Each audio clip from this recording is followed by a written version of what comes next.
Hello and welcome to the THC show. This is the show where we talk about truth, hope, and change. I'm your host, Neil Magnuson. Today's show will be dedicated to Greg Williams, aka Marijuana Man, my very good friend and colleague who passed away this morning. And I'm not prepared for what to say. Greg was such an amazing human being, and I'm in shock. I've yet to process it. Very suddenly, from my point of view, I know that in early January he started displaying symptoms. Greg is a fellow who doesn't like to burden other people with his problems, and he didn't say anything, but his friends started to notice that things weren't right, and eventually they talked him into going to the hospital. It was discovered in the hospital that he had a lot of problems, and they weren't going to be able to fix them for him. And so they were, yesterday we were thinking about end-of-life arrangements and hospice and all the costs involved and what to do about that, and we set up a GoFundMe page. But this morning, thankfully, peacefully, he's not in any more pain and doesn't have to suffer. But we've lost one of the best, absolutely one of the best. Greg was one of the nicest, kindest gentlemen that I've ever come to know. I was very privileged and honored to be able to work with him over these last number of years, 20 years or so. I got to share a stage with him on many, many occasions. I got to help him with his emceeing of the 420 rally and the Cannabis Day rally. And a more generous and kind human being I don't know if I've ever met. Greg inspired me greatly because of that, but also because of his determination. Greg, like myself and so many others, was completely disgusted with prohibition, and it drove him. He was well-traveled. He was loved around the world. He had more to do with overgrowing the government than anybody else, and he did a fantastic job of it. He was arrested along with Michelle Rainey and Mark Emery back in 2005 and charged with providing cannabis during Prohibition. They said that he had sold 1.1 million cannabis seeds, that he was personally responsible for people growing $2.2 billion worth of cannabis. And obviously that had a lot to do with us getting to where we are. So we owe him a great debt, and we will all soldier on his behalf in his absence. And I am totally shocked and devastated by this. Jody Emery wrote something about Greg, and I thought I'd share that with you. I don't typically like to read things on the program, but I think that's the right thing to do in this case because she does nail it quite well. So, I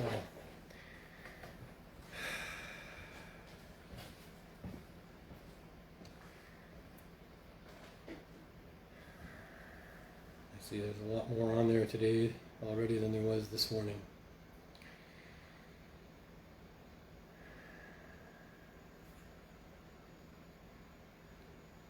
So difficult.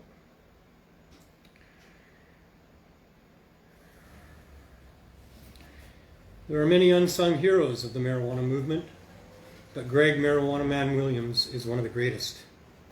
Loved by all and disliked by none, this man gave his all to our shared cause. It is fair to say that of all the cannabis being grown today, much of it, probably even most of it, can be traced back to seeds distributed by this wonderful soul. Decades ago, cannabis culture cannabis was not easy to find or to grow, and for most gardeners the strain selection was limited. Greg began working for Mark Emery's world-changing Emery Direct Marijuana Seed Bank in 1996, when it was nearly impossible for growers to access seeds and a whole wide range of genetics. Greg ran the seed desk in the landmark Cannabis Culture Headquarters building in downtown Vancouver, BC.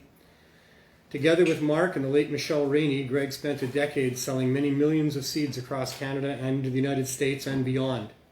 For that, they were arrested in 2005 and faced life in prison. Michelle and Greg were spared with probation while Mark served a 5-year sentence. Greg stood by Jody and everyone else at Cannabis Culture throughout those hard times, and for that, Greg is a marijuana movement hero.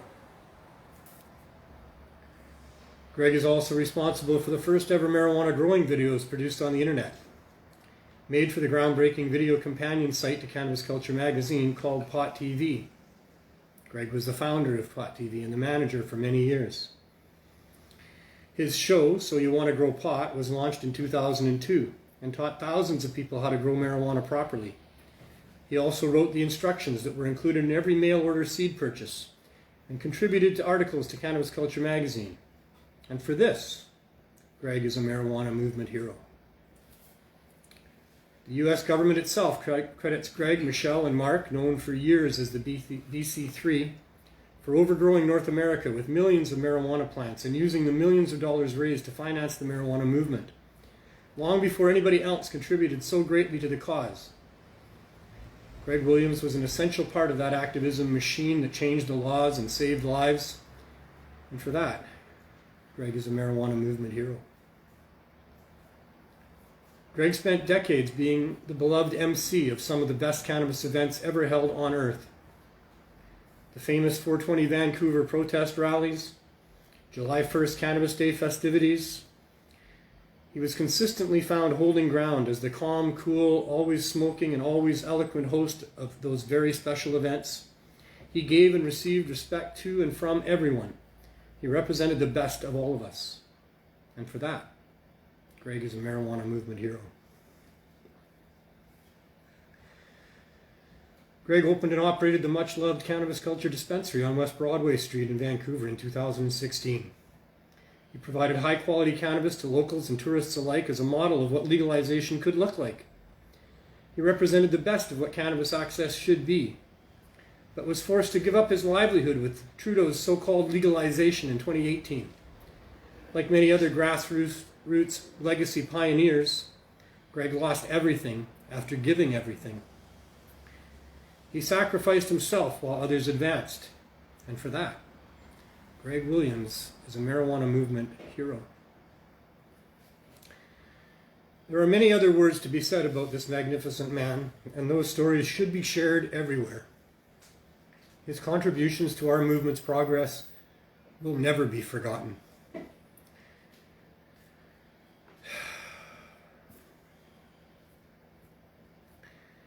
And now, the continuation of that story, which was released yesterday, that Greg passed this morning. Jody writes, "With the deepest of broken-hearted sadness, I'm very sad to share the news that our beloved friend Greg Marijuana Man Williams passed away this morning. He was not alone. He was held by his friends and loved ones, Rose and Vicky, in a private hospital room, knowing about the love and support that flooded in upon the announcement yesterday of his deteriorating health. He was truly grateful for the contributions everyone made to cover his final burdens. They raised over $16,000 on a GoFundMe page in one day. And the message and memories from friends and fans far and wide. Greg knew that I was planning to host his weekly Pot TV show, that's Jody saying this, From Under the Influence, this Wednesday, February 17th. And we let him know that friends would be coming together to support him. He was going to watch and see everyone. He was truly comforted by the love and prayers being shared from around the world. He knew he was loved, that he is loved, and he always will be loved. Despite our overwhelming grief and sorrow, we will continue with the plan to hold his show in his honor. Greg, as I mentioned before, was the founder of Pot TV, and he has had the longest running show on Pot TV for well over 20 years. That's me commenting there. Greg Williams was a true hero and the kindest of souls. If you haven't read about him yet, please check out the write-up that Jody did for the GoFundMe.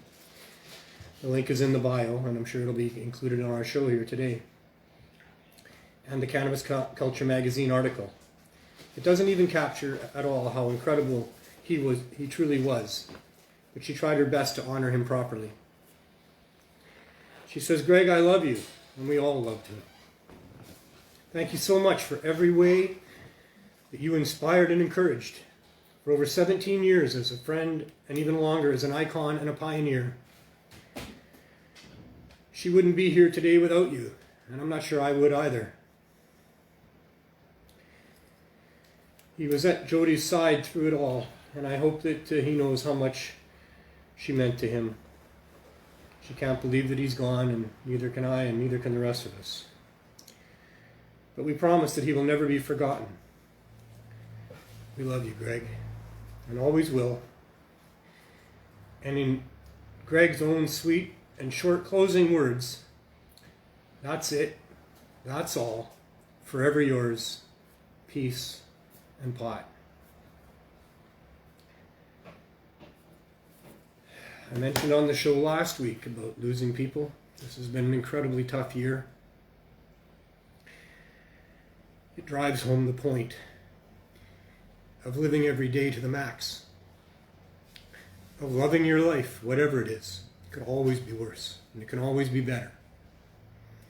Of loving your friends and family, and recognizing that any day could be the last for any of us. Life is precious. Always have as much fun as you can, and love everybody that you love, and let them know it, because you never know. I wished I'd have known. There's so much I would have liked to have said to Greg. He led the way for us in so many ways. He was our leader in so many ways, yet he was the most unassuming person you'd ever meet.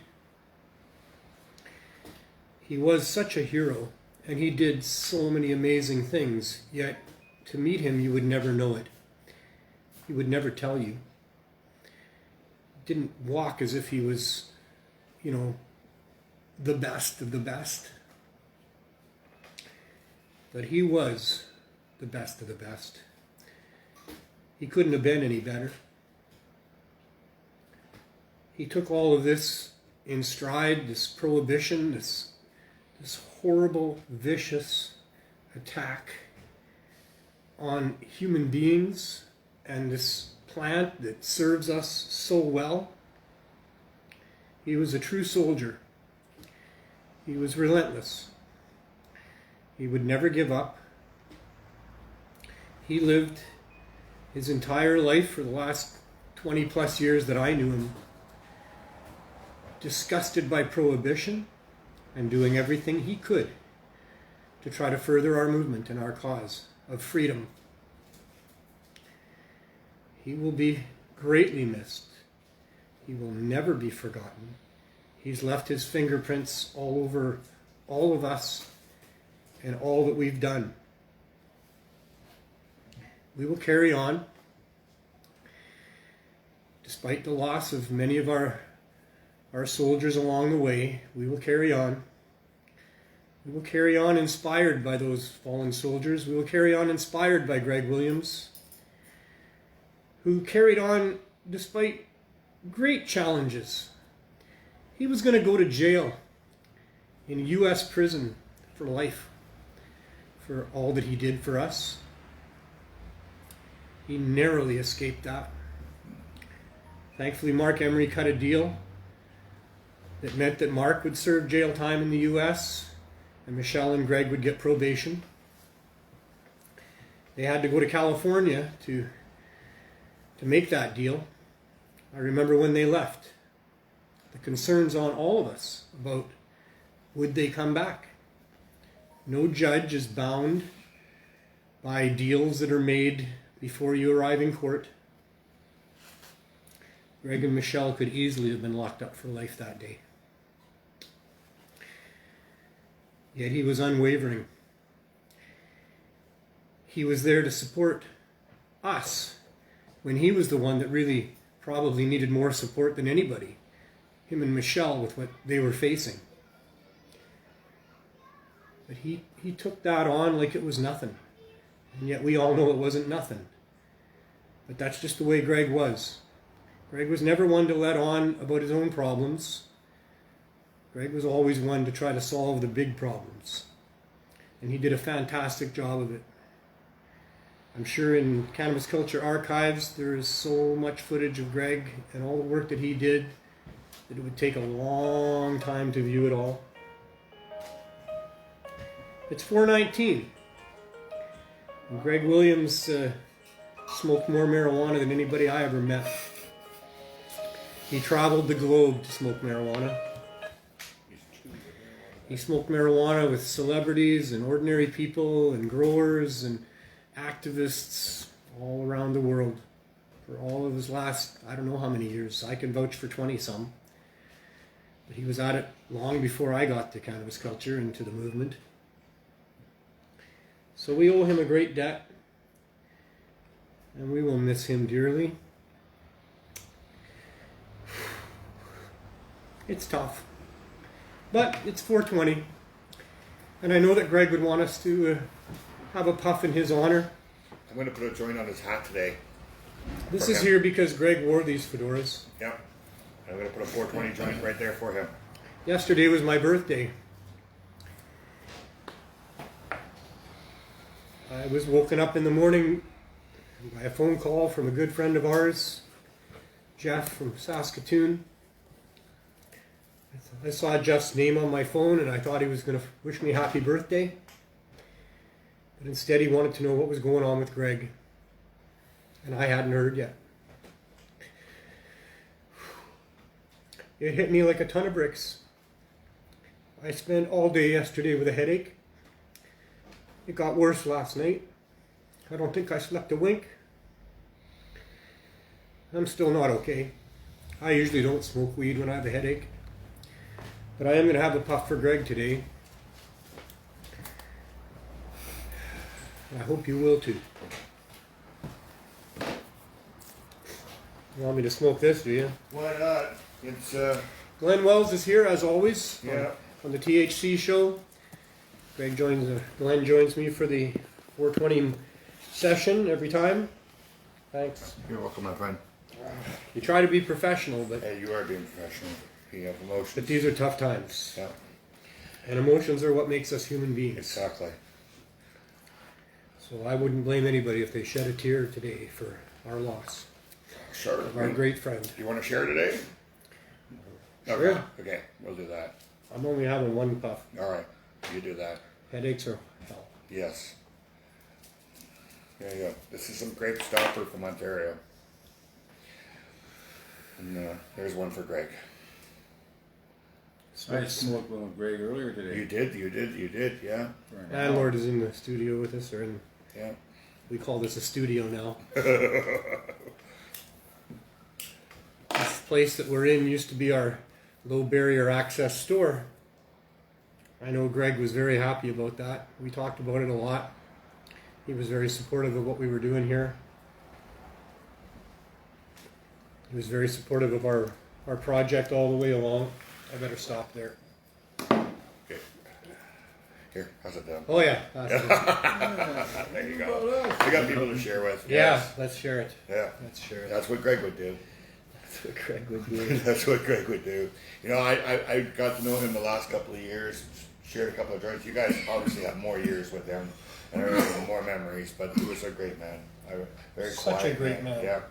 Passed Such me a a few joints. He passed me a Quiet, few joints. kind, unassuming, Came to our gentle. birthday party for Neil Tapley and I the last time that on the CC Cannabis Culture Place on Davie Street for the last party there. When I remember a lot of stuff from him. Seen him always at the protest, you know, being the MC. I don't think Greg ever missed anything. No, I think he was there with bells on for every protest we ever had. I don't ever remember him missing anything, and I remember him being there yeah. always. You passed me a big joint on 420 last time. Did Yeah. he? Just like that? Do you want to come in here, Landlord? Yeah, do you want to come join join us? us. I'm not sure if we can squeeze in Can we there. do three? Yeah. Oh, I think you You gotta go on that gotta, side. you gotta bring me a grab your chair. chair. Come Okay. this way. Come on that side there. Is there a chair there? Yeah, I got one you here. can be next to Glenn. He's All got a right. chair. I'll be just next to Glenn. Okay. All right. This'll work. We'll do it this way. This will work. We'll get this worked out. Landlord has been the MC or the master of ceremonies or the grand marshal. Yep. That's what we call him. Greg was the MC extraordinaire for most of our events, and Landlord's been the grand marshal of our marches for quite a while. Do you have any memories of Greg? Oh, I was just saying, I remember when I opened up 420, he hands me a big 2-foot joint.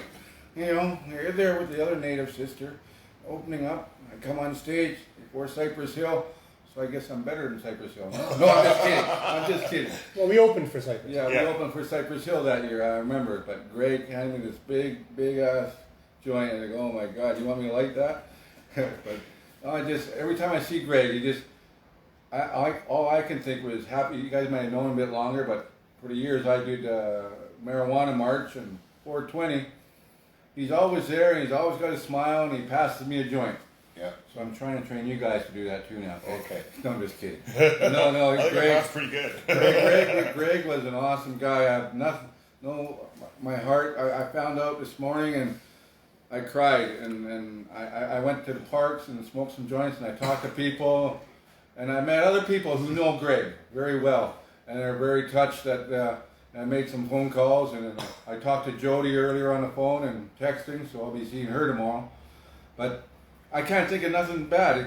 This is a guy. This is the marijuana man. Yeah. This is the man. The original, the only The one. original one. He and only. embodied the spirit of cannabis. Oh, he made us happy. Always had some good thoughts, good words of wisdom. Yeah. You know, learning from him. I could never put my feet in his shoes, but I've been around North America. But man, this guy, he was. I can't think there'd be anyone that don't like him in Vancouver. I don't think there could be No, anybody that no. wouldn't like Greg No. because he never did anything that you wouldn't like, you know. And speaking about Thornton Park, Ted Scully is right there right Yeah, I now was- in Thornton Park smoking in Greg's honor and doing some dabs and stuff. Yeah, hi there, Ted. But I had a friend Ken and another guy Ray and other people at other parks. I was at Livingston Park today, Victory Square, and another friend who came up from the south. They're very heartfelt right now. So hearts are broken all over the world for this guy. I take this toast and salute you. I knew I smoked one with you earlier because it took us an hour to smoke that one joint today. For Greg, I remember him introducing me and me introducing him so many times over the years. And he was always so gracious about how he would, would introduce me. Yeah. I'm at a loss It's for a big words. loss. I didn't see this coming. I had no idea. I didn't know until yesterday morning that he was in trouble at all. And then to get that news right away today like that, I mean, I guess I have to say at least he's not suffering. No. He's in, But, he's in the big aura right now. He's in a better place. Yeah, I he's feel part the of the green. energy He's right now in the got more world. green than I have. Yeah. Well, he's just made the other world a much better place to be. Yeah. I'll tell you, wherever Greg is, it's a much better place to be. He is very quiet, humble.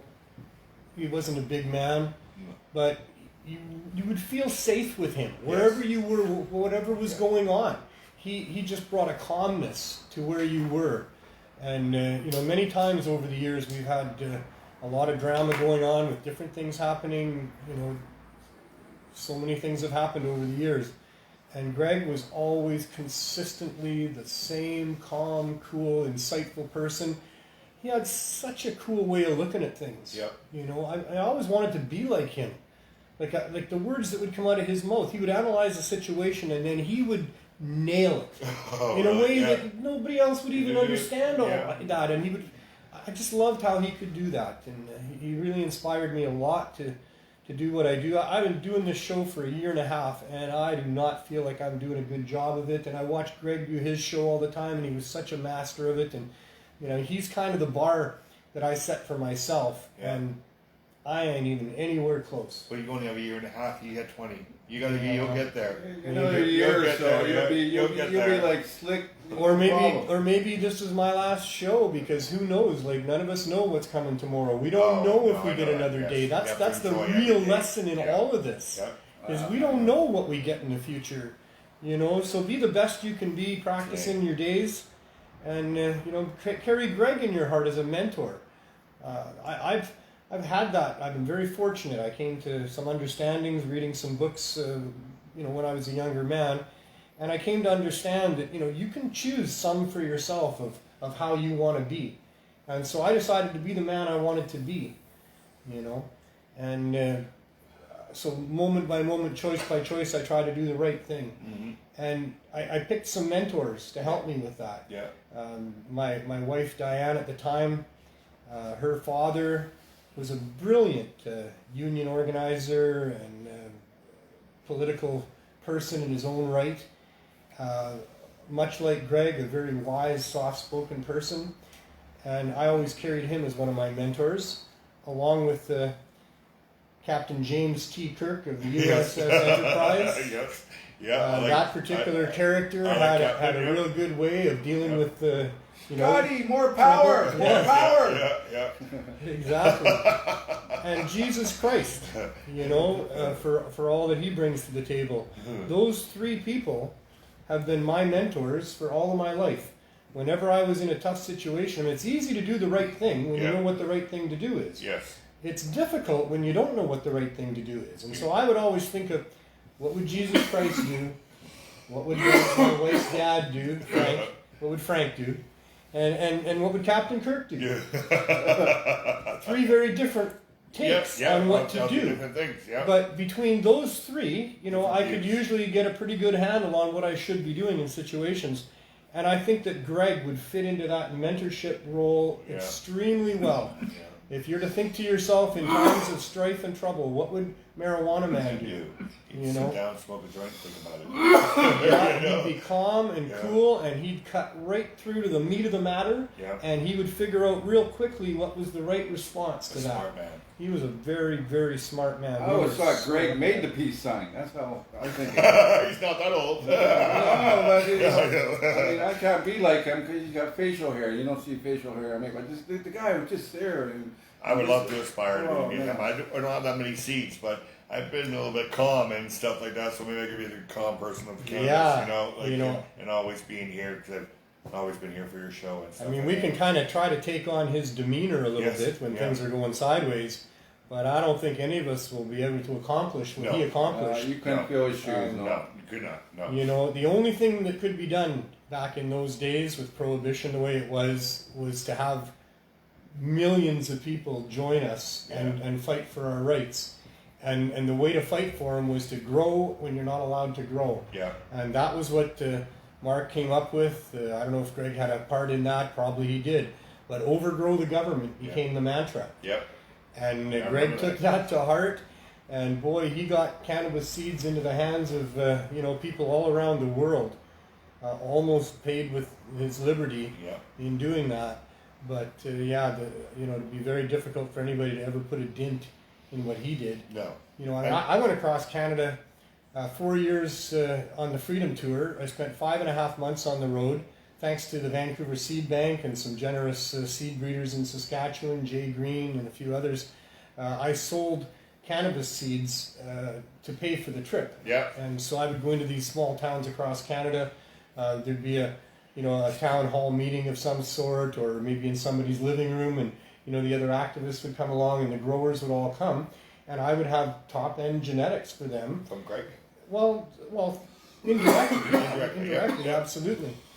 But, Greg did so much more than that. I didn't put a dent in what he did. But you're putting your own dent in by helping people down here. Right? He helped everybody in Canada and across the world get into cannabis. Now you're helping saving lives. I'm doing what I can. You're doing but exactly I don't think I'll ever be Greg Williams and what he did. But Marijuana Man. He set the bar very, very high there in what he did. He was relentless, as I said. Yeah. He was smart and relentless, and he knew how to sell seeds, and he knew how to grow weed, and he shared that knowledge. As was said in what Jody wrote there, that with every seed order that he got, he put in his own little growing instructions that he had written in there. He wrote numerous articles for Cannabis Culture on growing. He did the whole deal before Johnny V was started doing it. Greg had been there in the early days, showing people how to grow and helping them get access to the seeds to grow. Yeah. I mean, that just made such a huge dent I mean, I wouldn't be where I am. I wouldn't be able to do what I'm doing without him having done what he did. He laid the groundwork for us to be able to get accepted in doing what we're doing. All of this springs from all of that early work done by the pioneers. And Greg Williams was the epitome of a pioneer in this particular movement. Yeah. We should be making statues for him, I'll tell you, because that guy was incredible. And I just can't wrap my brain around him being gone. Just within 2 days, my hero's gone. Yeah. I don't get it. I don't understand how things can go like that so fast. It's hard. It's so hard. It's hard when you don't get to say goodbye. Yeah. You know.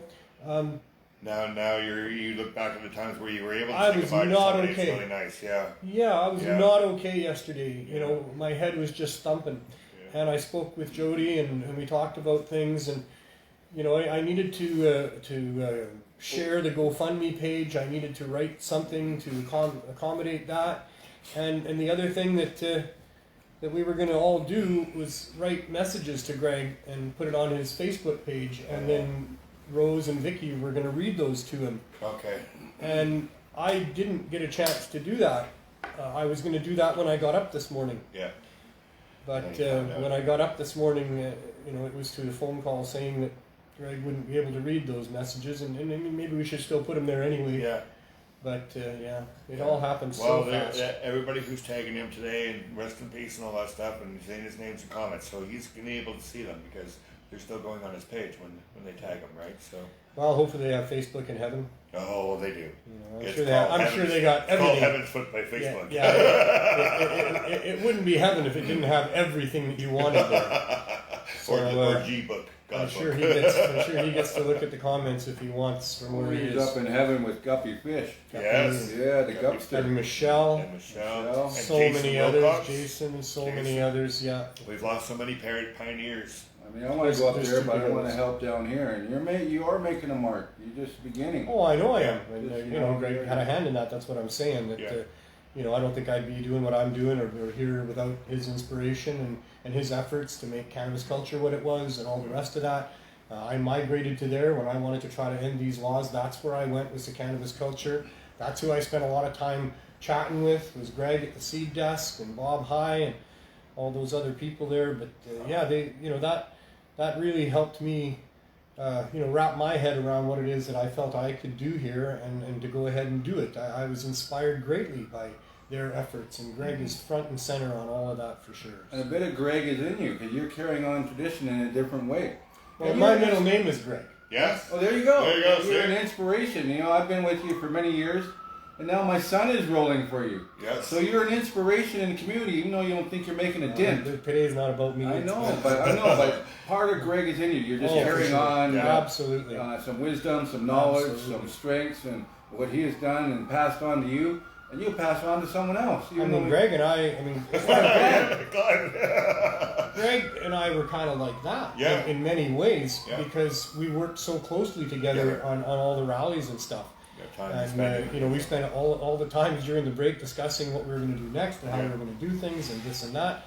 And when I came up with the Cannabis Substitution Program, he was extremely supportive of that, provided time for me on the stages to discuss that with the audience or the crowd. They donated from his dispensary, many donations from them.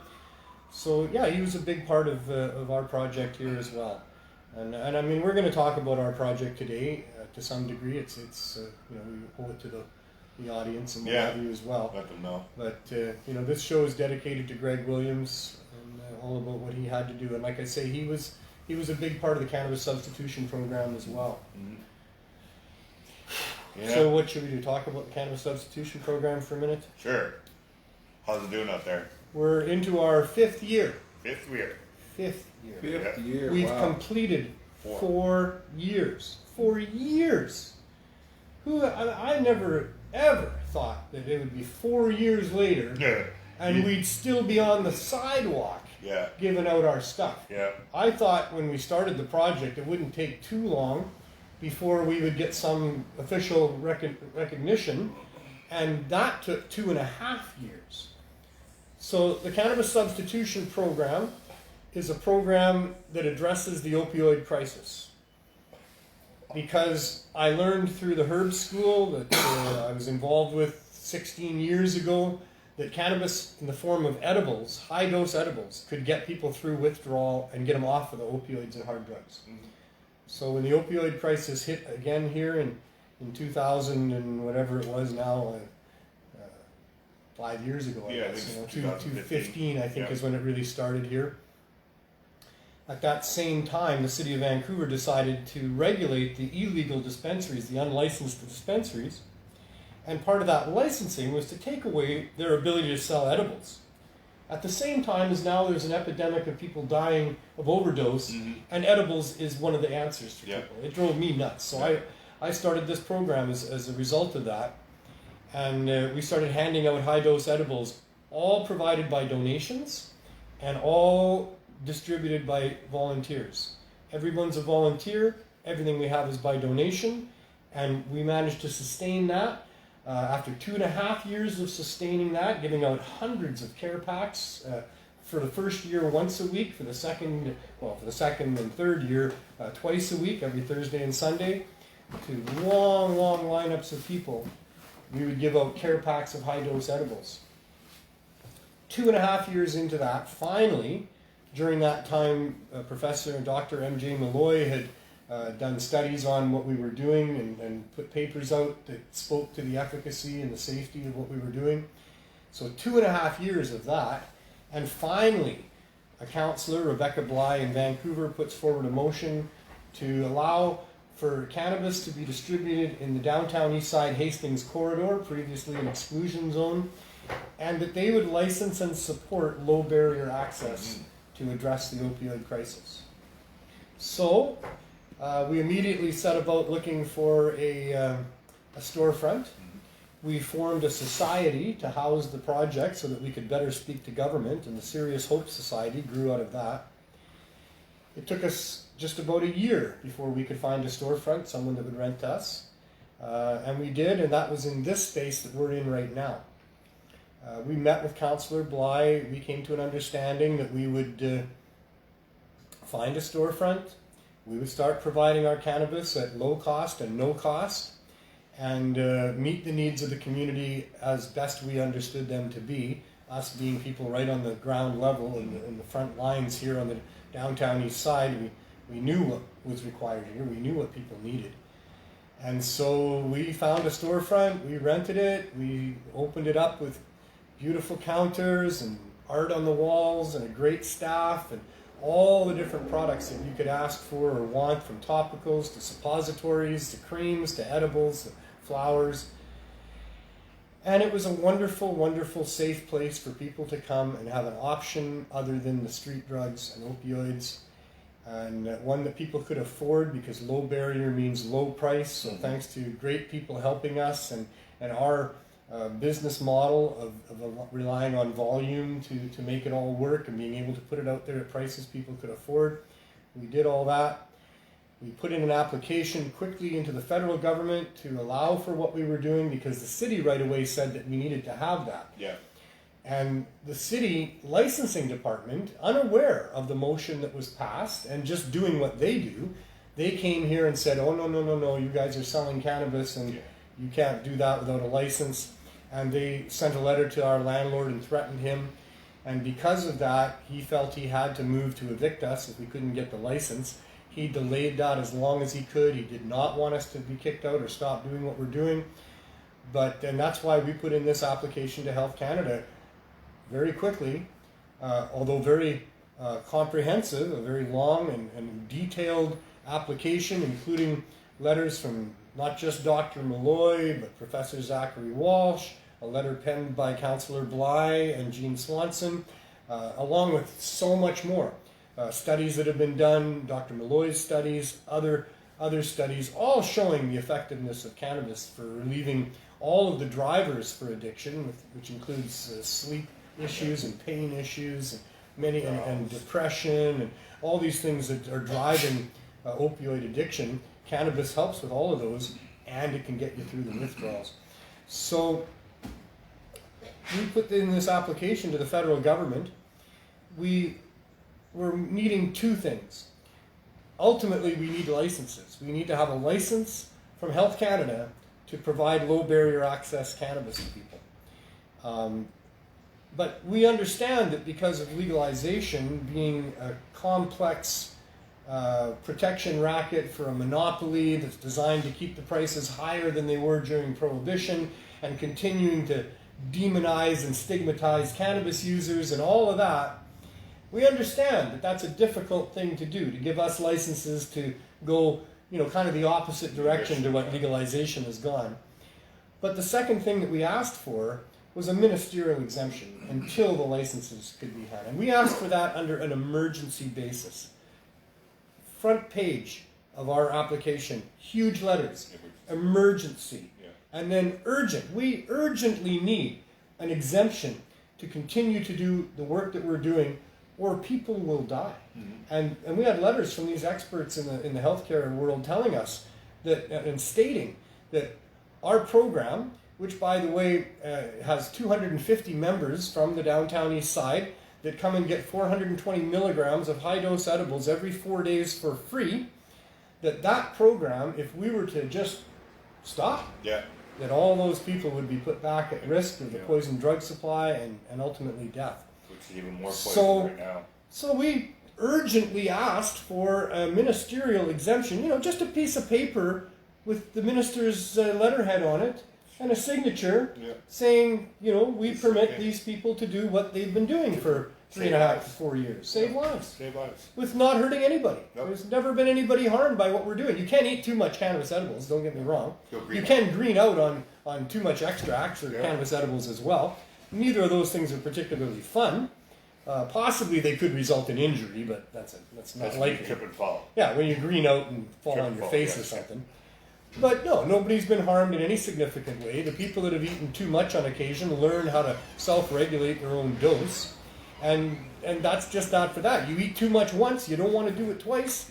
And so from there you go slow and start at lower doses, and that's how it works. Some people have just gone off of it because they didn't like their first experience from eating too much. And so many times that happens. I tell everybody what you tell everybody, start low. Go slow. 2 hours later, if you haven't felt it, then you can have another one. Don't wait the hour, because the hour is going to kick you in the ass the next hour. It's going to come up, and then you got that other one that you just ate, so now you're in trouble. If you're dealing with high dose edibles, you need to start low and go slow. That's just all there is to it. The government has capped edibles at 10 milligrams. Which is absolutely the right dose for people who have never had edibles before.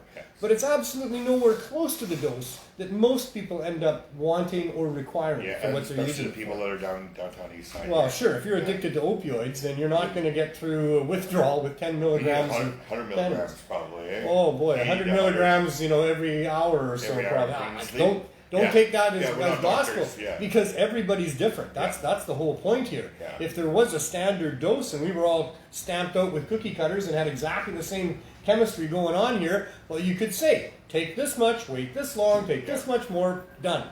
But we are all very different individuals. And so, you need to find out where your tolerances are and where your limits are. And that's a journey. So we're here to offer that journey to people and give them at least the option to be able to take that. And it's really, really disgusting that the government is resisting that option being made available to people. With all that we know about how effective cannabis is, that is just disgusting. So they're so much into their lie they can't see anything else. They got to prop up the lie. I mean, I'm pretty sure that the people in the key positions of making decisions have already long ago promised a licensed producer group that they will not allow for low barrier access to cannabis, to undercut the prices of what they're charging. I suspect those promises have been made. But too bad. How many years did they promise them, I don't know. The people have to stand up like we've done before and press them for this. It's criminal. It is. It's criminal. It is. This is about right and wrong, folks. This is, a crime, in case you don't know, is when you intentionally, with knowledge of what you're doing and about to do and the consequences thereof, called mens rea, if you want to look it up, along with the action of doing whatever it is that you're going to do that's going to harm somebody significantly, which is the actus rea of the mens rea, actus rea combination that is required for it to be considered a crime, You know? Yeah, I know. What they are doing is, with full knowledge, restricting access Yeah. to life-saving medicine to people who are in jeopardy of death. And that's a crime, folks. Having some cannabis on you has never been a crime. It's not a crime to have some cannabis rolled up in paper or in the form of a bud, you know, just a little dried bud off a flower that grows in nature.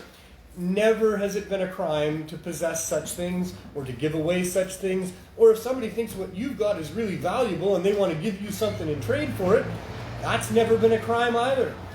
Two adults making a deal, you got something they want, they got something you want, you trade.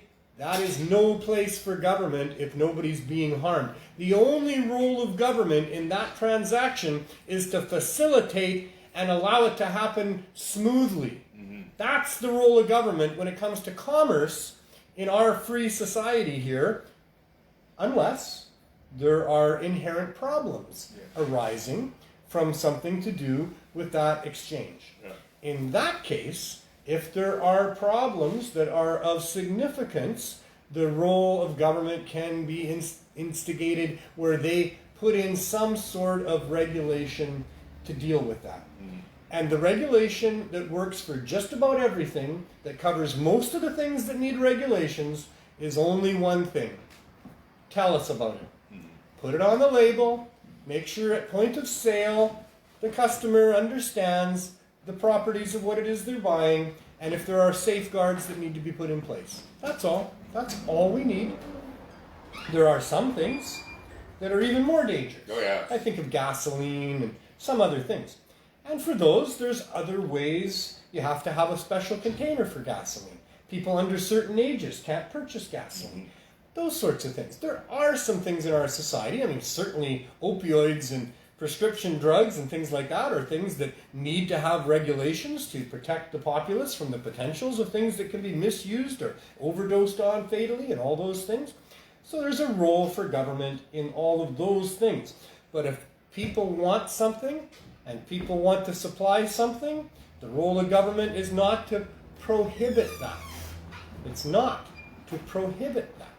It's to find regulations that work for those commodities. And the reason that it's not the role of government to prohibit the dangerous things is because the act of prohibition will drive the trading of those items underground, out of sight, without any regulations.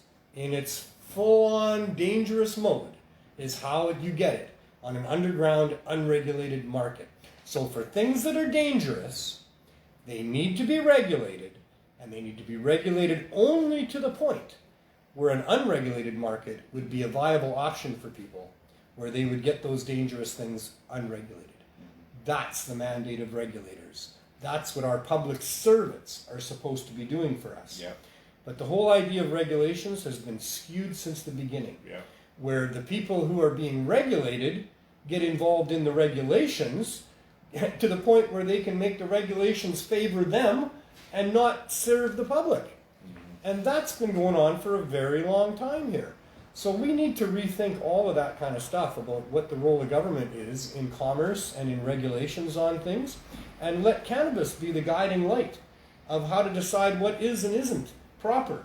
Because the government has done improper, wrong, criminal things in their attempt to regulate this non-dangerous commodity that is only of danger to the bottom line profits of numerous different industries that don't want to compete. And that's only because that person who's making those rules believes the lie that the government has been telling us all these Maybe. times, right? They've been misinformed too, right? They've been brainwashed with this lie that cannabis was bad for us. It's a drug. It doesn't do anything for you. It's really bad. There are some of those people for your weed and stuff like that. You know, like there are some of those people.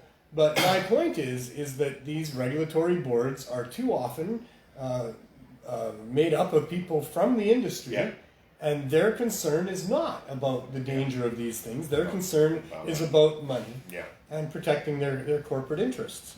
And that's been the driving force in regulations since the beginning of regulations. You can go back and look at the history of it.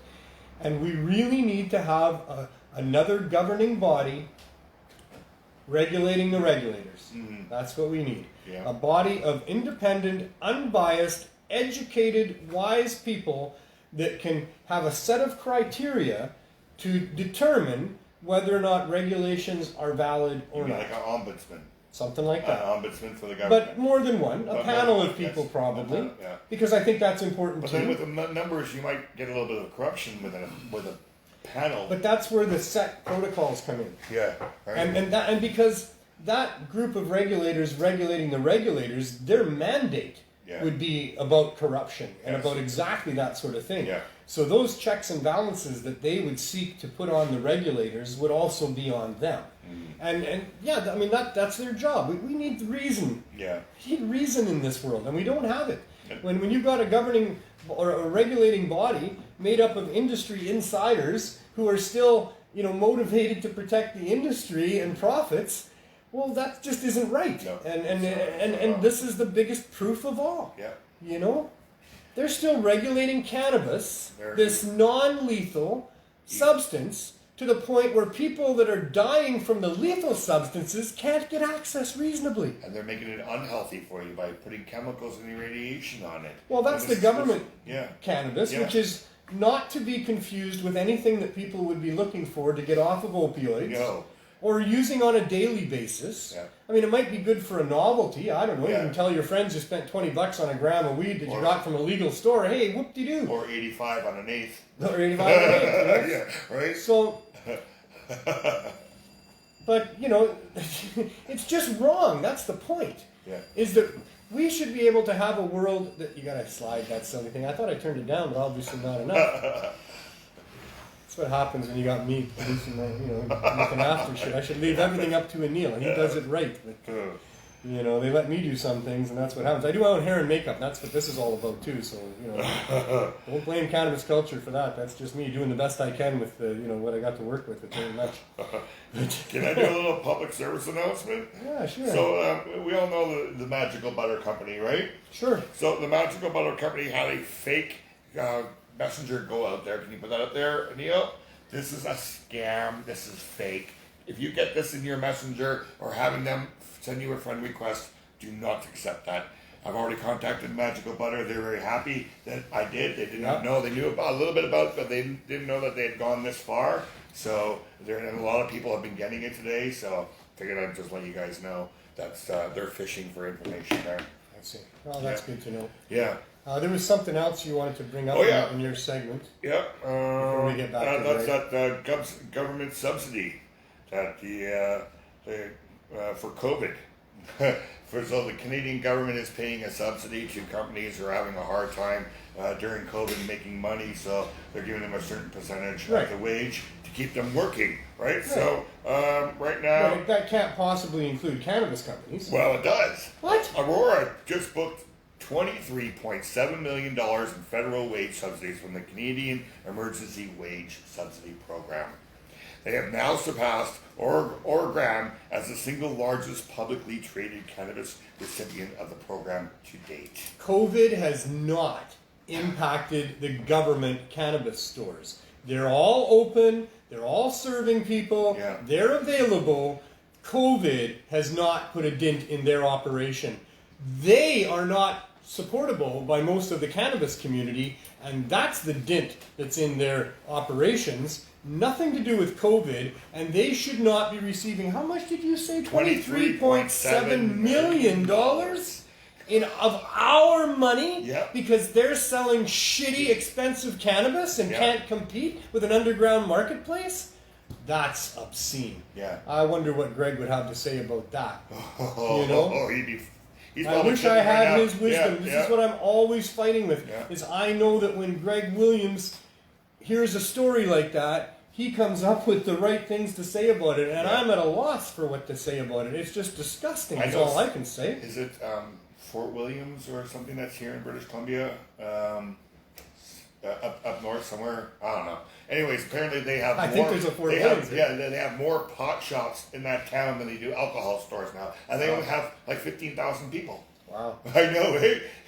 It's like, because the problem is the the underground marketplace has trouble in those remote regions. It's always been that way. So the price of cannabis in the remote regions of Canada and other places has been through the roof. For Yeah, a they're long time. charged apparently $70 a gram of shatter up there. Yeah. So the government stores, they get to kind of compete up there. Yeah. And that's obviously what they're trying to do, is saturate the market with their stores, which are going to have prices not much higher, Yeah. if at all, than what else is available. And they're going to have more of a market up there because there was not the real market dealers in those small towns. So now they've got all That's these right. people who say, oh, it's legal. We can go there and not get in trouble and smoke this stuff and get a little bit high because you're just starting. But a year later, you're not going to be wanting to smoke the government stuff because it's not going to be doing anything for you.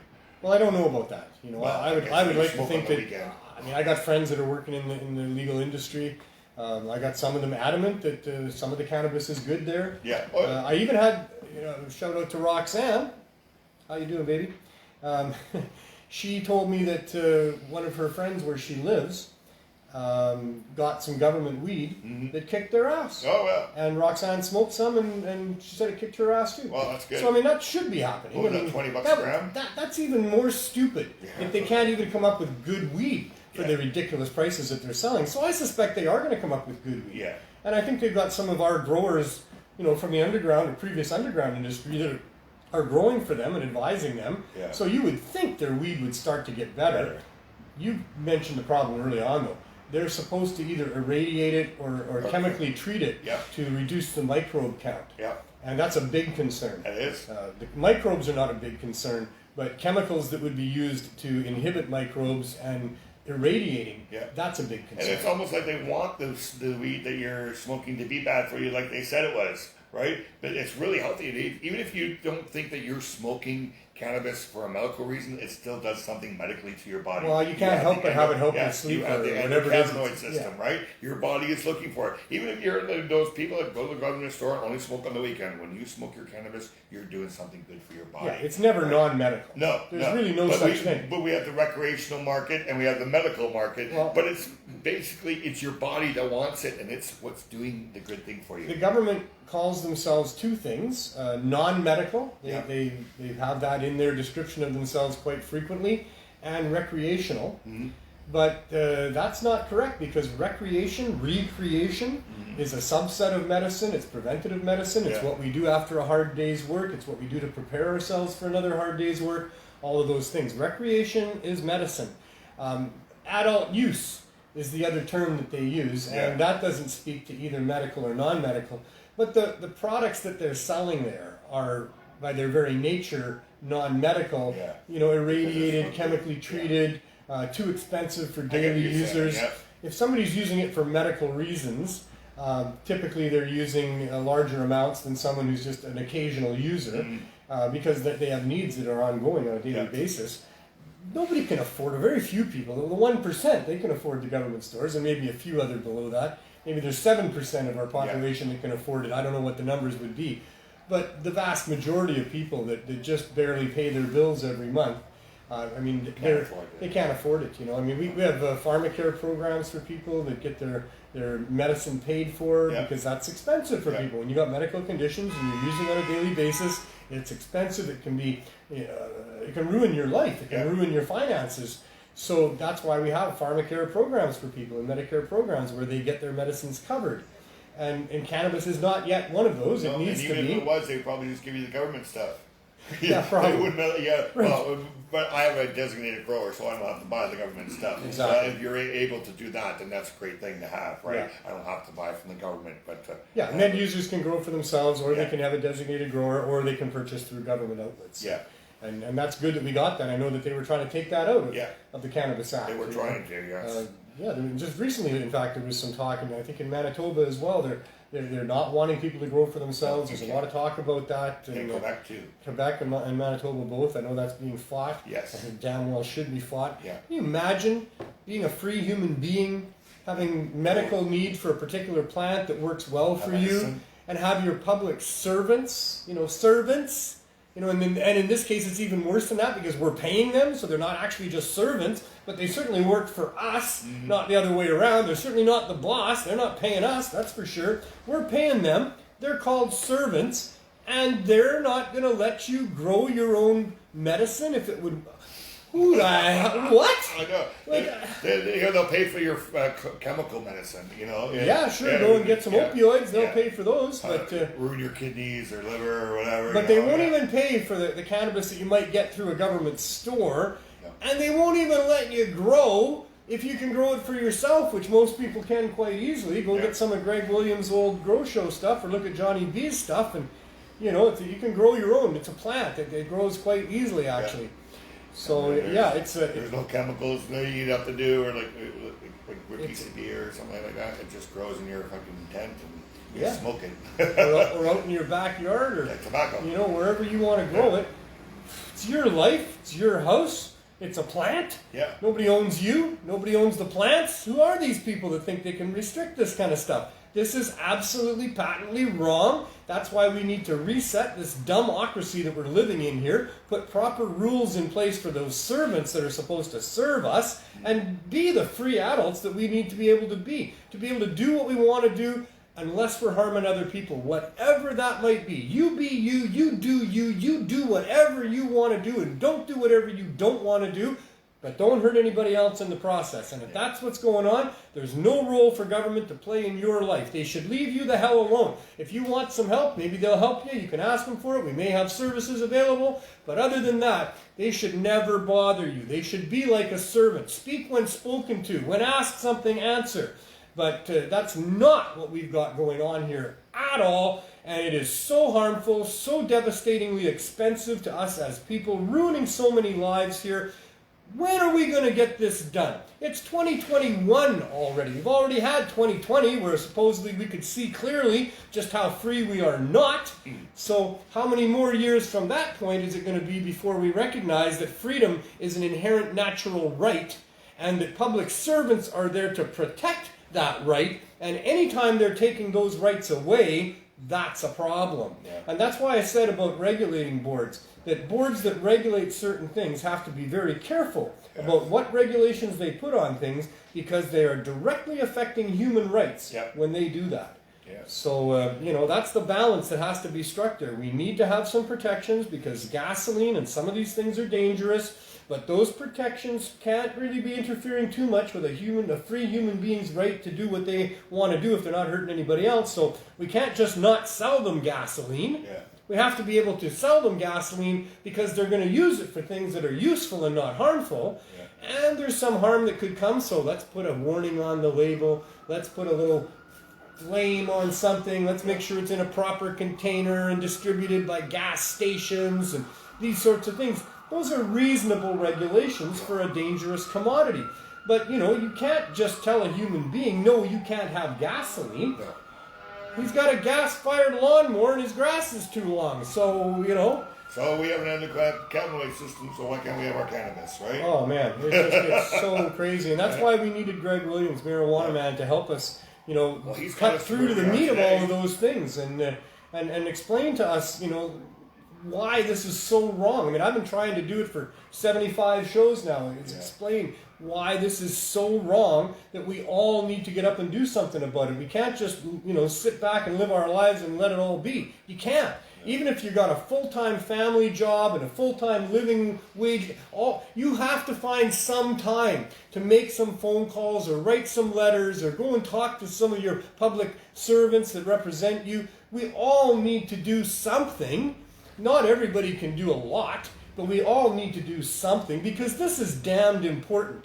And if it doesn't really affect you in your life yet, that doesn't matter. You still need to do it because it's going to affect you at some point or people you know and love at some point. And in fact, the amount of money that they have wasted on trying to prevent people from having access to cannabis to protect pharmaceutical interests and other interests is affecting everybody. The amount of law enforcement dollars that they take. We all have to pay taxes to cover the cost of policing, for example. So we are all being affected by these corrupt, unjust laws that are in place there to protect corporate interests and not us. And we need to do something about it. It's almost getting to be too late. We're kind of at that crux in time where if we don't get this done sometime fairly soon, the powers that be that want to exploit us and all the rest of it, they're going to have the technology in place to be able to make sure that we all obey and consume and produce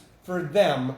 And that's the world that we're going to have in the future for our next generations to come. If we as people can't get our shit together, recognize the huge threat that there is to our liberty and freedom and our lifestyles, and make sure that we've got a system in place of governance where we are protected in doing what we do and being who we are if we're not hurting anybody else. That is so important right now in this point in time in history.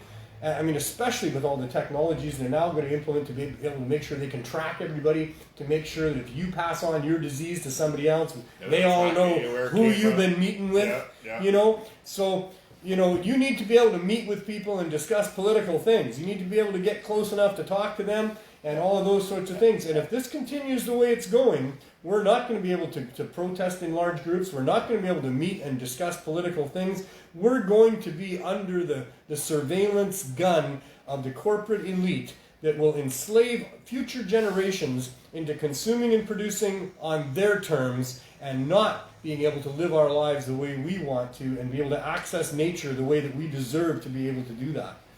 Imagine how many people's lives could be still alive if they allowed cannabis and alcohol, because there's a lot of people who just went to alcohol because they couldn't get cannabis, then they drove and may have done something or hurt somebody or, you know, violence or whatever. If cannabis was out there as much as alcohol, I bet you this world would be a lot better incalculable. Yes. Incalculable. We don't know how much. Amazing devastation that has been the result of this immoral attempt to prohibit access to just a flower in nature that is of most benefit to human beings than pretty much any other plant in nature, and the least able to harm us. I wonder if you could do a class action suit. We should be able to do it. The world takes on the governments, right? For all the people that may have died because of drinking and stuff like that and caused a death, if they had cannabis, they may have made that choice. But you know, this is not as much about government as it is about corporate money. Yes. Corporate money and influence. Yeah. And governments have, over the years, implemented protections for themselves that makes it really difficult for us to be able to go after them when they have, you know, when they have done damage by propping up prohibition, for example. Yeah. It makes it very difficult to do that. But, you know, there are some people, William Randolph Hearst, the Rockefellers, you know, the Mellon family, there's a lot of people that are really, really culpable for the damage that have been done here. The Rockefellers in particular, they knew what they were doing in eliminating the natural medicines to replace them with their patented pharmaceutical medicines, in forcing people to use fossil fuel as opposed to cannabis-based fuel or solar power or whatever it is.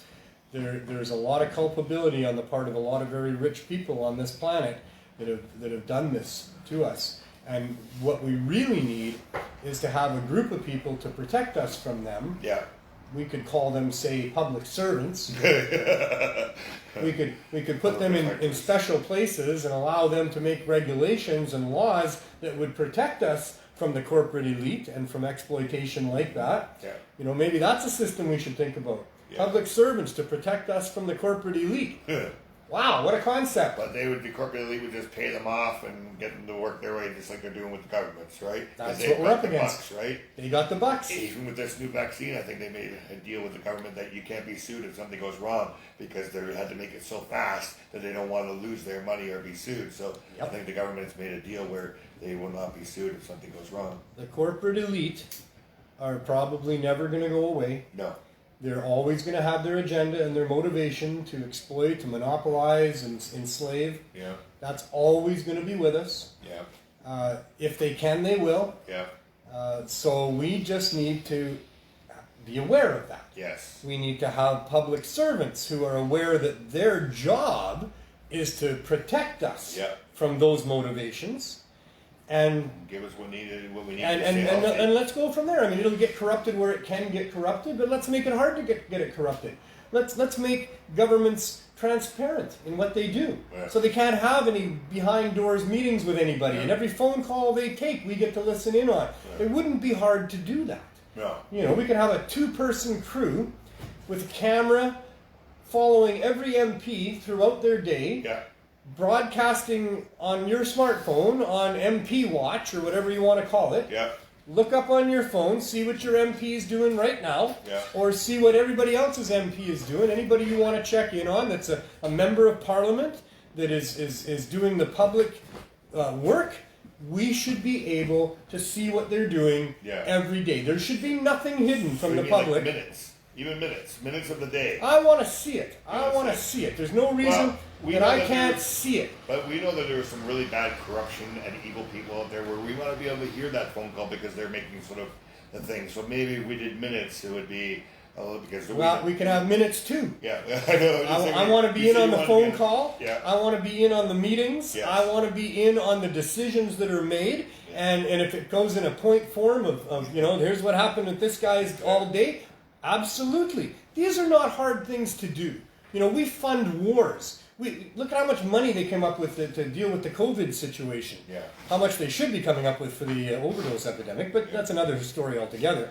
The government has resources. We would be all very happy if they would spend it on just a couple of people following every MP around so that we can all know what's going on all the time. And that would make it difficult for the corruption, right? Not impossible, but difficult. Yeah. So then, after they become transparent, before that we put limits on them. We say, well, you can't be talking about these things. You don't get to be involved in these human interactions and these things that people are doing, but within the realm of where there's a role for public servants, here's your limits. Yeah. That's easy. And the most important one is accountability. Yeah. So that when they have their limits in place, when we have transparency in what their day-to-day job entails, then we need to have accountability. Yeah. So the laws that they put in that make it so that they can't be prosecuted for things that they did in office unless you've got some real black and white trail of money changing hands and things. We need to make them accountable because a crime, I mentioned this before, a crime is determined by whether you knew what you were going to do was going to do damage and then whether you did it or not. Yeah.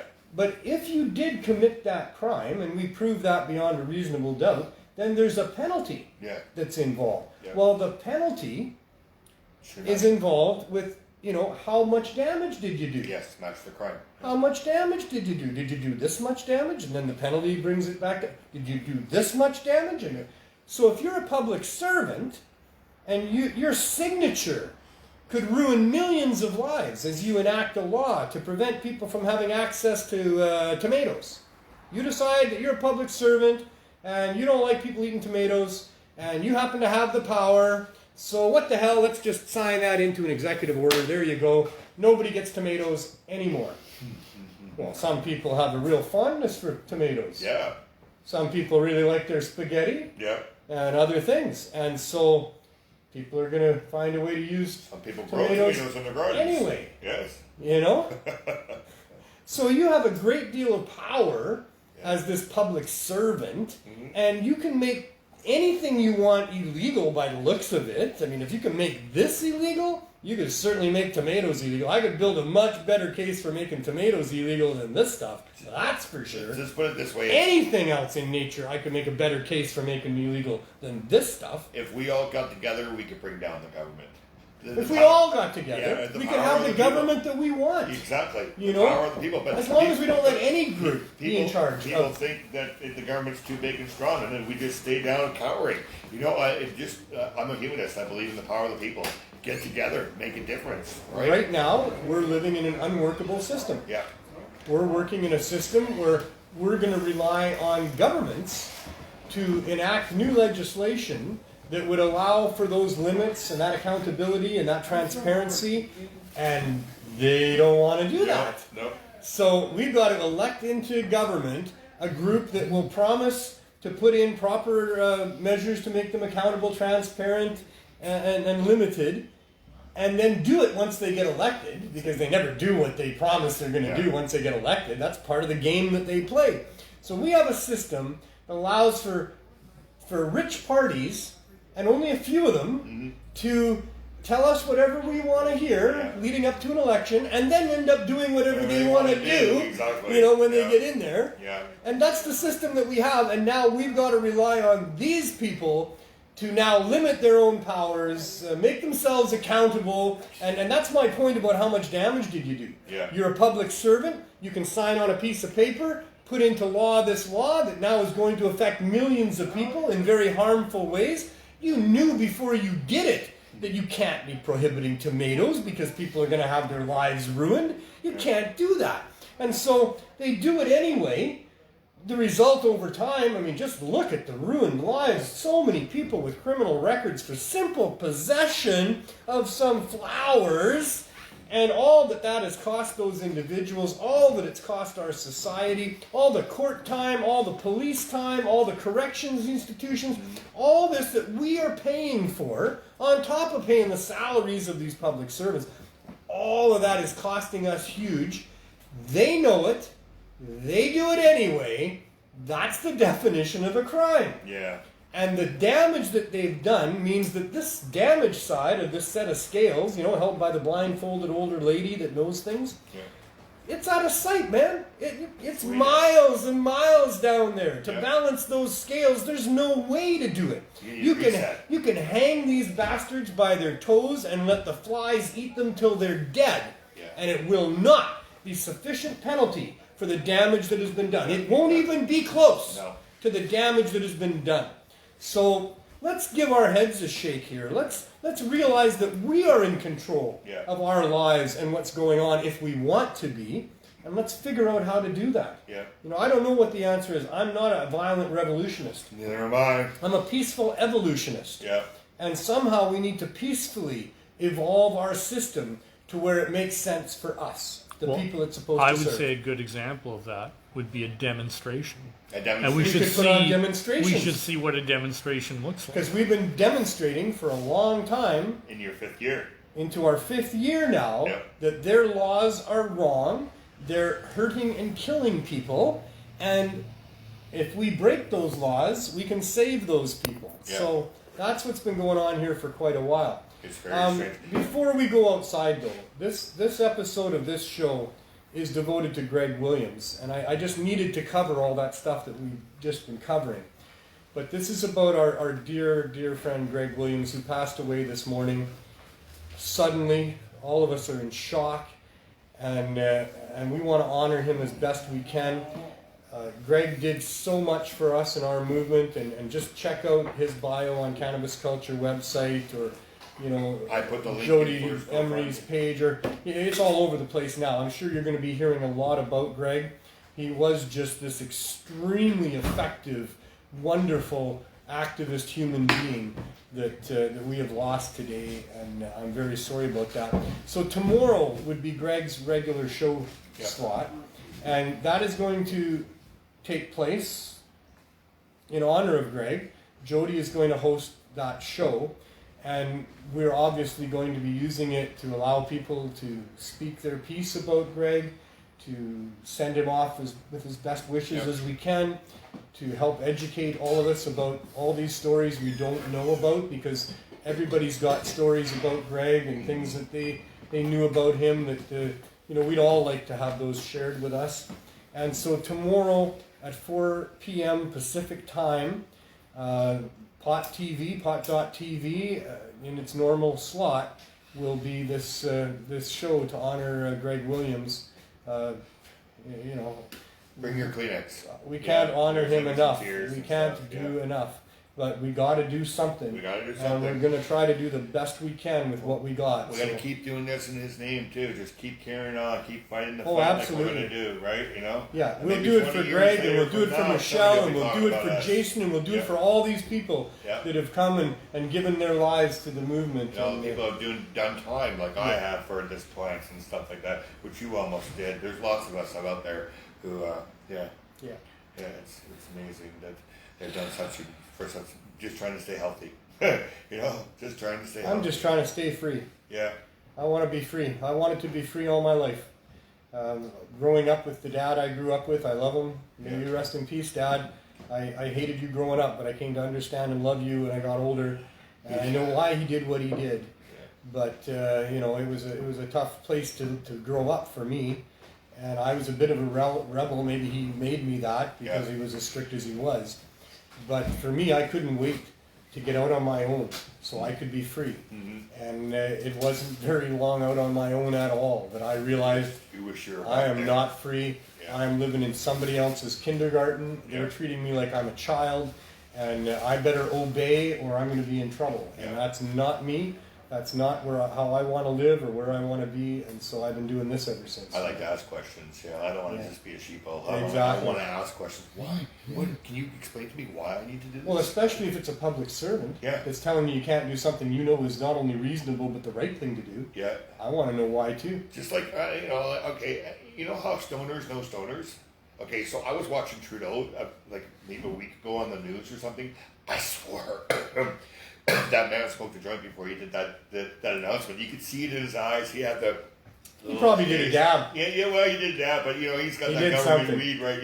No, I got that sense myself, and I I think it looked like a little bit mellow and a little bit glossy-eyed, and I was like, oh man, he looks like he smoked a joint before he did this announcement, I learned that on the Freedom Tours. Yeah, that he does. That not about Trudeau. Okay. But Trudeau smokes weed. Yeah, of course we know that. Of course his he mom does. did too. He's the Prime Minister. He gets to do whatever the fuck he wants. Of course he's going to smoke weed. Yeah. Sorry, Annie Barbie, but I got to swear once in a while. And his mom, Margaret. But I mean, as I did the Freedom Tour, I came to meet a lot of people that would tell me, just between you and me, I smoke weed. Nobody knows, and nobody can know.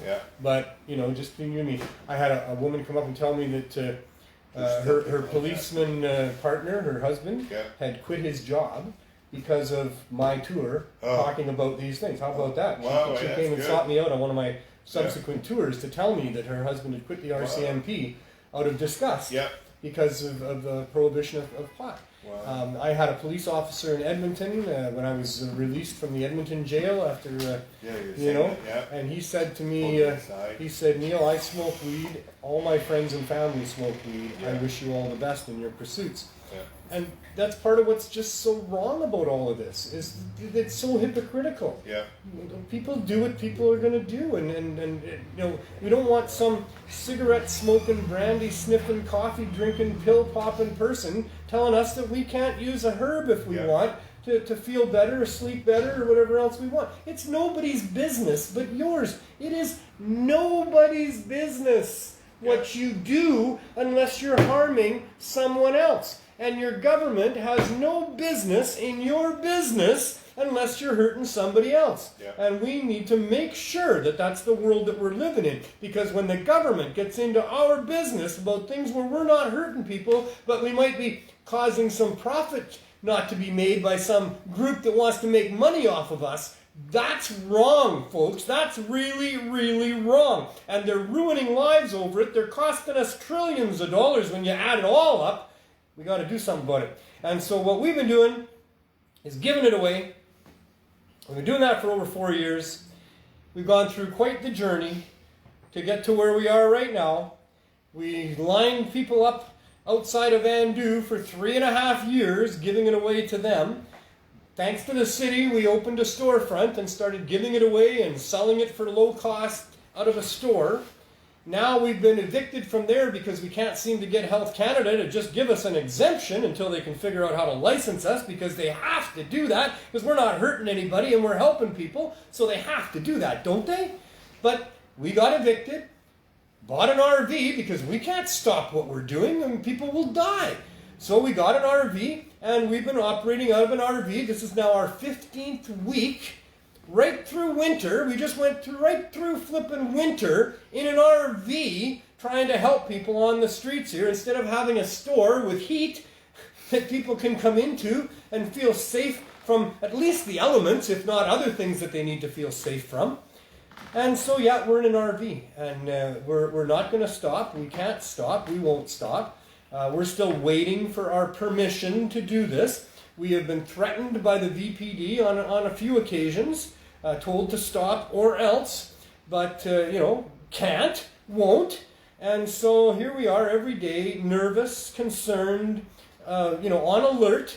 Every time a cop drives by, which is 20 times a day. Yeah. We all kind of go, oh, is he going to stop? Are the lights coming on? I mean, Or when they're crossing the street and they turn the lights on in front of you, they everybody, Jen gets really nervous and whatever. This is wrong. Yeah. We are good people answering the call of our neighborhood where people are dying, and we're trying to help with that, and our public servants are in the way, trying to stop us, becoming an obstacle.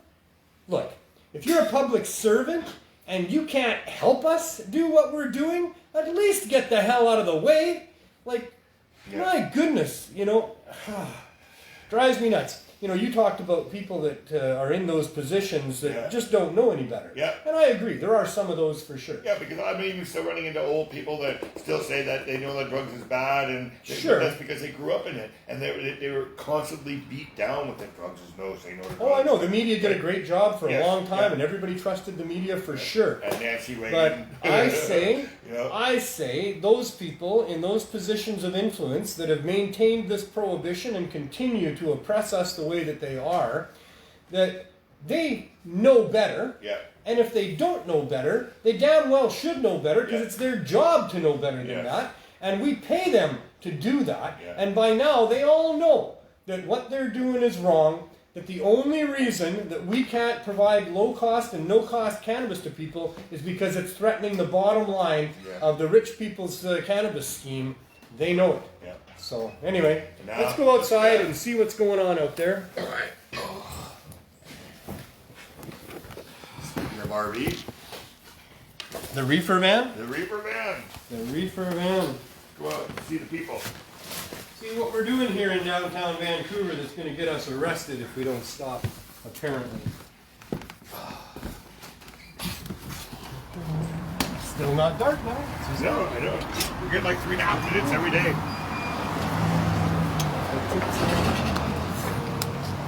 Yeah, we just went through what hopefully is the last cold snap of the year here.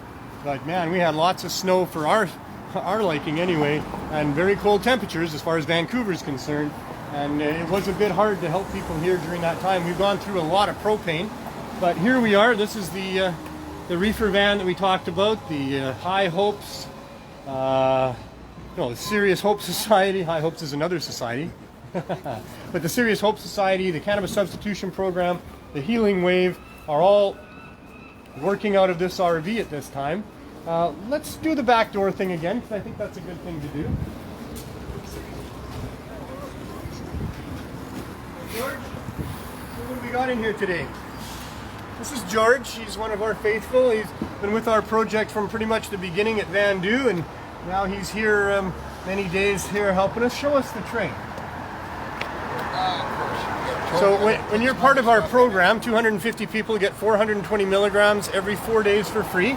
They get to come and choose from a variety of different things. And that's not all. There's all kinds of stuff. There's all kinds of stuff there, but that's the tray that we have going on anyway. So this is the backdoor cannabis substitution program at this point. And if the Healing Wave operates here out of the side window, and I think we can go in and just see what it's like in here. Hi, Jen. Hi. How's it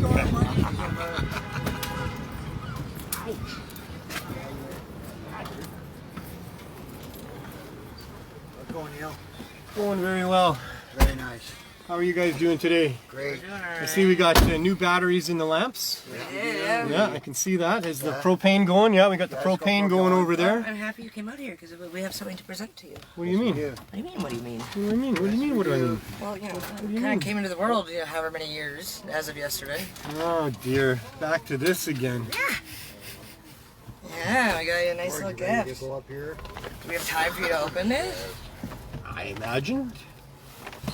Okay, there's a few different things. We picked with Start with that one. We picked with Guys and girls. Sorry, Yeah. I don't mean guys, obviously.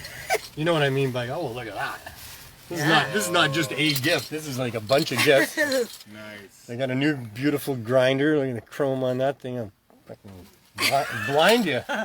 And we got buttons, we got Floyd weed ones. enthusiast. It matches the sticker on the back of your car. I was going to say, that's what it says on the back of my car. It does. Pink Floyd, one of my favorite groups ever. Team Cannabis. A ton Pink of Pink Floyd, The Dark Side of the Moon, which I listened to when I was a teenager, smoking weed and going, holy crap, this is amazing. I never knew life could be this good. Yeah. Lots of Pink Floyd going on there. I got 4 Pink Floyd things. Uh-huh. I got And a the Team ashtray. Cannabis. Now that's a team I play for. And now show the ashtray. Oh, I will. We all got a team. Don't worry, be happy. Don't worry, be happy, eh? We all have a team cannabis. Well, we're going to have to get some ashtrays that say, have as much fun as you can. And then open that. Because you know that's my theme in life. Is people need to be having as much fun as they can no matter what you're doing. And I say that because it's my mantra for me, and I need it because when I quit my job, through tears pouring down my eyes, realizing how horrible this prohibition of cannabis was, He knows. it's a very, very disgusting thing, this prohibition, and you get to see it from the inside when you're an activist, and you get to have people come and tell you the stories of how it's ruined their lives and how what they lost because of prohibition, and it goes on, and it's really, really hard to take.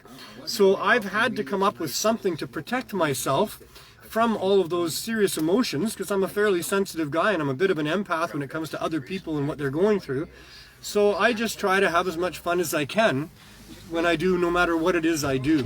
And I keep that with me all the time because it's really easy to get overwhelmed by how horrible things are here and the stories that we hear and what our governments and public servants are doing with our money to harm good people only for the sake of corporate profits. So yeah, have as much fun as you can, folks. Don't worry, be happy, do something about it. You can't really be happy if there's things to worry about if you're not doing anything about it. If there's things to worry about and you're doing a little bit about it, you can be happy. So that's my answer to that. Don't just sit back and watch it all and feel horrible. Get involved, do something, and feel great. So, thank you so much. So, is there a name attached to that, or is this from all of you? I bought some stuff and we chipped them together But this for other is stuff. basically from you guys. Yeah, there's a card for you too, which you can read later. My faithful, fantastic crew here. Wow, we all He know. keeps losing his lighters all the time. Yeah. Because he no longer had a lighter leash. So now I got leash 3 lighters. and some lighters. A lighter leash. Can I fit 3 lighters? No, I can only fit 1 at a time on there. You guys Why know would you want all these 3? You would lose them. One at a time. That way you have backups. I try to always have a backup on me. I had 2 lighter leashes going for a while, but the lighter leash became good enough on its own as long as I had that, but I never used it, or almost never, because I always had one in my pocket, or actually 2 in different pockets. You got to have fire, and I try to look after that end of it. And a case for my sunglasses. Last one. That's good. And we thought that was Embarrassing the heck out of me. Well, you're not allowed to get spoiled once in a while. Well, And we went and thought that out with good. These ones were goodness, Neil. wow. You do know I like Pink Floyd, don't you? I've heard you turn it up many times. Oh yeah, whenever Pink's playing, I got to turn that up. Rock and roll. Grandma weed? Wow. And another Pink Floyd shirt. Yeah. We considered getting you a sweater, but we know you love your weed sweaters. Well, no, I only wear pot shirts. I only ever pretty much wear pot shirts because it's one thing that I can do is be a billboard for legalization and normalcy for cannabis. And fine, so I guess you can sleep that's a what little I do. But I'm on a mission here, folks. And trust me when I say I'm not going to let go of this bone till I've got it chewed properly. And we are going to get low barrier access to cannabis for people. And when we get that, well, my work will almost be done. I'm sure I will have some comments to make from time to time, and I'll be available, and freedom is my real goal, so I'll try to make sure that we evolve this freedom for cannabis users into freedom in general. But I'm not going to, after that, be such a dedicated activist for legalization. And when that happens, I can wear my favorite shirt that's not a pot shirt. Yes, the 19...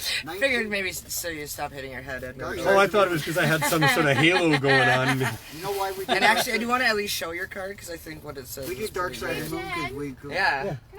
It's marijuana. We're Right doing a this live second. show right now. So can you wait just a few minutes? Okay, you gotta wait a minute. Gotta wait a few minutes. She's helping me co-host the show right now.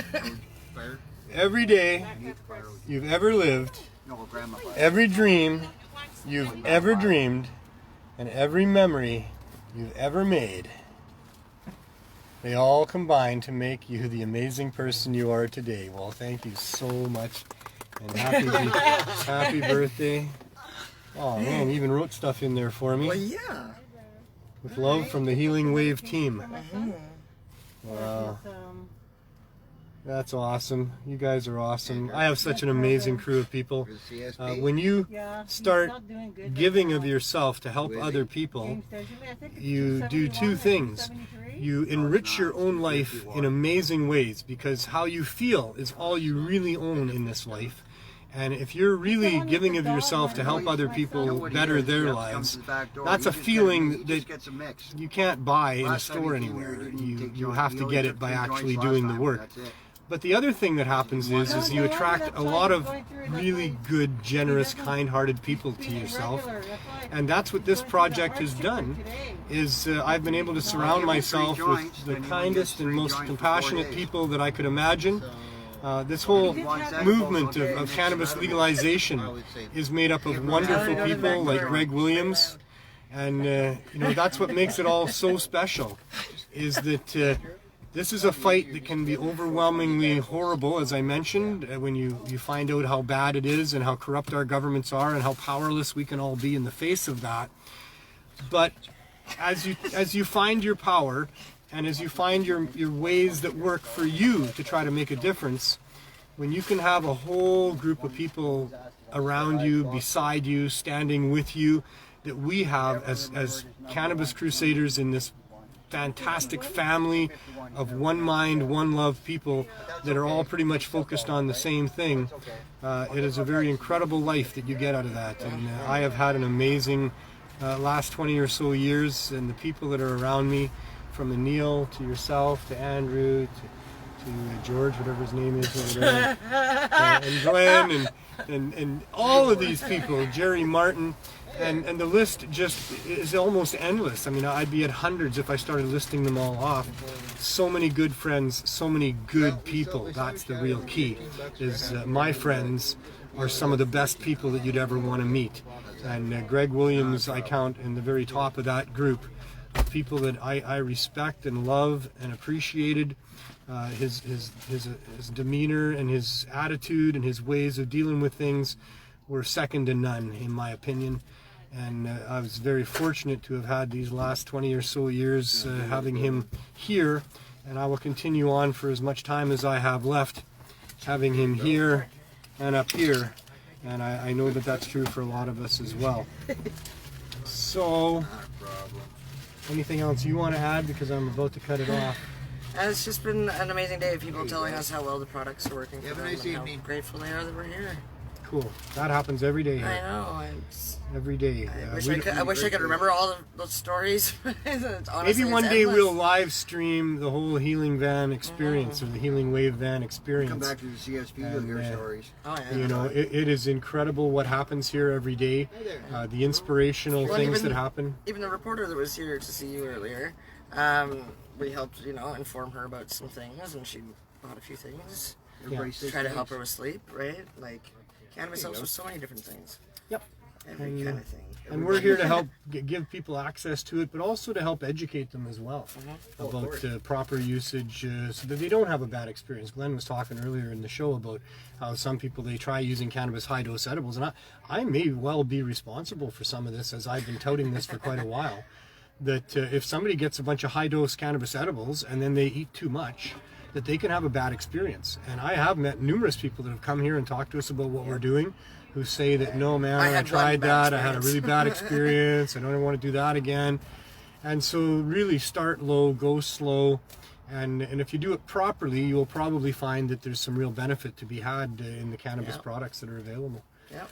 But yeah. You got to use it as a medicine. You can't just use it just to get high, just like that. Right. I guess you can. You can. Lots of people do that too. You just get your edibles from 420. You just eat them all, and you're trying to get as high as possible. Then you're not really working what you're working. Getting wrecked on weed is something we all tried to do in our youth, and you would want to get just as high as you can. And we had gravity bongs for cannabis oil, and we had the gas these mask other bong. things. But you know, it's really hard to smoke too much. You know, you know, you can get really, really, really fly on cannabis, but not to the point that you can get on edibles. On edibles, you can be like totally comatose, can't move, your head feels this thick. Oh yeah, George messaged me one day.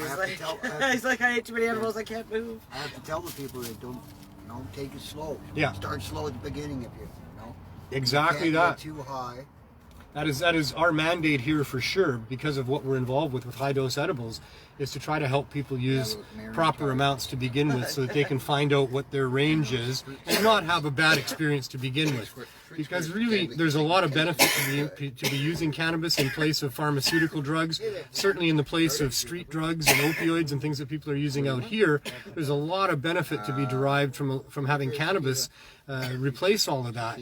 But if people have a bad experience to start with, then you know, they're not going to carry on from there, and that's really sad for them, because really there could be relief for them if they had not had that bad experience. So we try pretty hard here to educate people about that, and I hope that I do that as well when we talk about it on the show, that we talk about people being careful about not eating too much to begin with, and then waiting a couple hours before eating more. So, because everybody needs to find that range that works for them, because it's different ranges that work for everybody, and what yours is might not be what everybody else's is. Maybe you need way more than everybody else, or maybe you need way less than everybody else. I've met people with serious medical conditions in wheelchairs through our project that were using the 5 milligram gummy balls that we gave out in packages, and all that they wanted, there was a few of them that told me that all they need is one 5 milligram gummy ball every hour, and that's how they get through their day without dealing with the pain and stuff that they do otherwise. So for some people it's not much, and for other people it's incredible amounts, like thousands of milligrams during the day. So to find out who you are and where you are at with what would work for you is a journey. And it's a journey that is best started off slowly and moved from there. So that's what we know about all that. Anybody want to say anything about Greg before I finish off?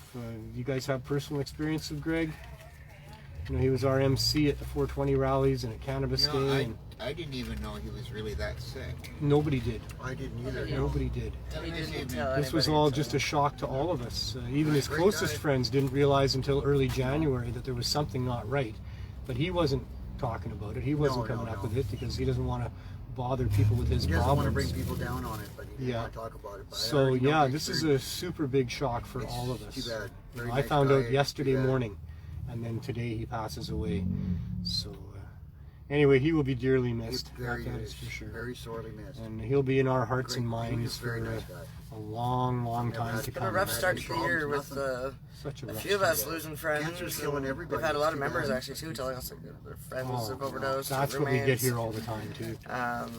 But you know, it's There's a lot of inspirational good stuff that happens here Yeah. every day, but there's an awful lot of stories that come to our window that are very hard for us to listen to and hard to take, and you know, we need to every be, person that we lose is more fuel for our fire to get the change that needs to happen. yeah, they all reinforce what we're doing here for sure, these terrible stories that we hear. Yeah, it's too bad. But then it's not all about prohibition, but most of it is about people lost to the drug war.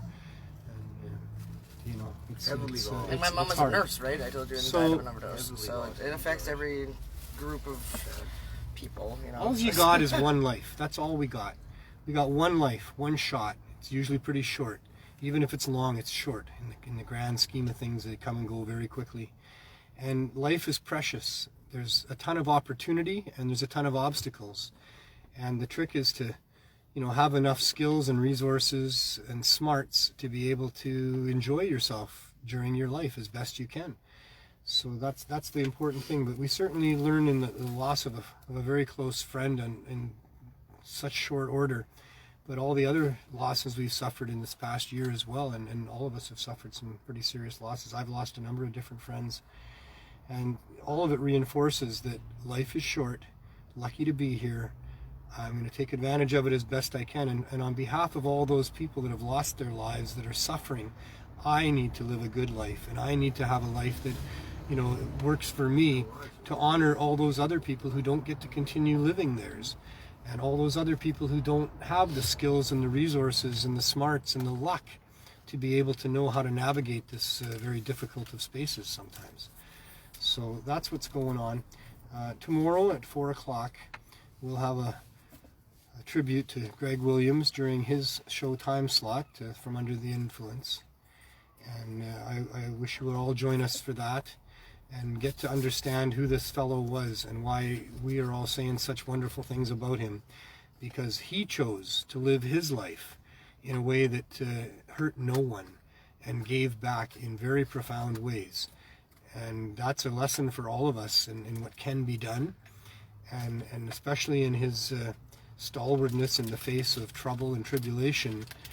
That was great inspiration for me as well, and for everybody. So tune in tomorrow at 4 p.m. Pacific time, pot.tv, and join us if you will. We'll have Zoom opportunities, I believe, for people. We'll see how it all unfolds. We're not sure about some of these details yet. It's all happening really quickly because Greg passed suddenly today. We weren't expecting that. We were expecting that we would have some time to say goodbye and to express how we felt to him, but that's not the case. So we're putting this together in very short order, but we're doing it because it needs to be done, and we all want to do it as quickly as we can to start honoring Greg and his memory. So tomorrow at 4 p.m. Pacific, tune into that. On Thursday, Johnny B will have his regular show, I would imagine. No. That will be Friday. Friday. Thursday would be BC Bud Gal. See, this is why I'm not the best host, you know. Thursday is BC Bud Gal doing Morning Glory. Yeah. There you go. 10 a.m. usually, right around there. Yeah, sometimes earlier, sometimes a bit later. Wake and bake for you. It's stoner time. Yeah, and I'm sure she's very entertaining as always. She's part of the duo that does the 420 Lifestyle show on Mondays. Yesterday. By far the most marriage proposals of any show. Yeah, Carly Marley and BC Bud Gal, they get a lot of marriage proposals. I'm not surprised at that. And a lot of viewers, and it's very entertaining stuff, very educational. They cover a whole range of stuff. And on Friday, it's Johnny B, taking over from Marijuana Man and grow shows and teaching people how to grow, and Johnny's been doing a great job of that as well. So how's it growing on Fridays? I believe they start around 4 p.m. Pacific time as well. Saturdays is not Boss Lissa yet, but one of these days she might be back with High Noon. The space is open, but there's there. Still lots of stuff in the archives. If you want to go back and watch some of those Greg Grow videos. Yes, and you do. They are there. And you do. So Saturday and Sunday for the near future, you can use that to go back and check the archives out and see what you might have missed and see what's there. And I'll be back next Tuesday for another THC show, Truth, Hope, and Change with Neil Magnuson. And we'll see what happens then. Maybe we will have, by that time, our permission to go back into the store and offer our services like as if we're regular people. And all we need is a ministerial exemption from Patty Haydu, the federal health minister, and then eventually licenses from the Special Licensing and Exemptions branch of Health Canada. And we can go back into there. But until that happens, we'll keep updating you as we go, week by week, in our quest for the community-based, low-barrier access cannabis store. And not especially, always love your life, love your friends and your family. Be kind to everyone, especially yourself. And no matter what's going on, have as much fun as you can. We love you, Greg.